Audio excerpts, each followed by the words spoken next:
Alright, you'll have to pardon the shaking, but here is Piper's Monster Be Gone. I finally got it to print.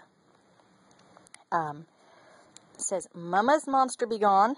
I made the label a little too big, but I was not messing with the printer again. So there's our monster with his big X. Okay, now it's not going to focus. We'll try to force it to focus. Anyway.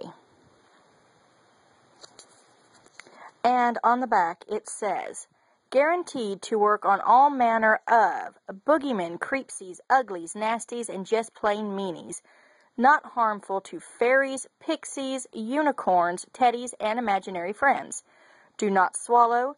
Keep away from eyes. Spray under and around the bed to drive away all monsters for a good night's sleep. Warning, may cause giggles. But there we go, and it is actually made of protective herbs and oils, and it smells great. And it's got just the right amount of glitter to attract fairies to help keep the monsters away. And she's already gone through over 1/8 of a bottle. So there we go.